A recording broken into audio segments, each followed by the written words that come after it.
Tomorrow night, the president will attend the White House Correspondents Association dinner round 2, celebrating free speech and the First Amendment alongside all of you, members of the media. The president looks forward to finishing what he started before a despicable assassination attempt derailed the original event back in April, as we all know. And I encourage everyone watching tomorrow night to tune in for what promises to be a very entertaining and memorable evening. With MBS in the hours since. However, this is something that he has raised in previous conversations and has also said many times in the past. John, in the back, go ahead. Thanks a lot, Caroline. In regards to this deal, in the past, the Saudi government has said they will not consider entering into the Abraham Accords unless and until there's a Palestinian state. What makes you think that they're going to change their minds on their position regarding that? Again, I won't get ahead of the president's conversations, but this is something that he feels very strongly about and has spoken about it in the past and will continue to uphold. Can I ask you one other question? Sure. Just playing devil's advocate, why does Saudi Arabia get a civilian nuclear deal, but Iran doesn't get a civilian nuclear deal? Well, again, this agreement is still being worked out. It will eventually, hopefully, be finalized with the condition that the president spoke about this morning. But this agreement in particular, as it's been discussed thus far, does give priority access for American companies in the Saudi nuclear energy program, which will ultimately benefit American industry workers and supply chains. So the deal that has been discussed thus far and will continue to be discussed absolutely puts America first, and that's obviously very important to this president.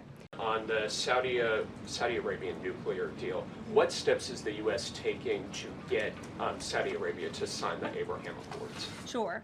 Well, the president himself has spoken on this many times. His Truth Social post this morning, and I will read it for those at home who missed it. The civil nuclear deal, there will be no enrichment of material, an important point being made between the Department of Energy and Saudi Arabia, which pertains only to non-military use.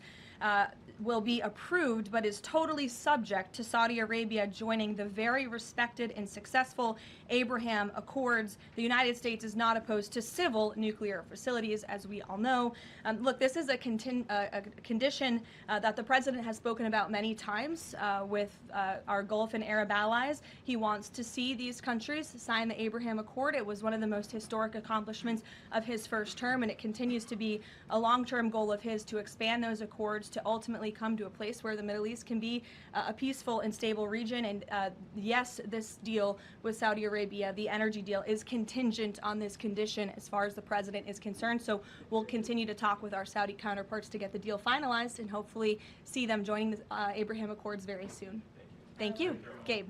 Caroline, thank you. With regards to the Saudi nuclear deal, why was that condition not mentioned yesterday when the Energy Secretary announced it?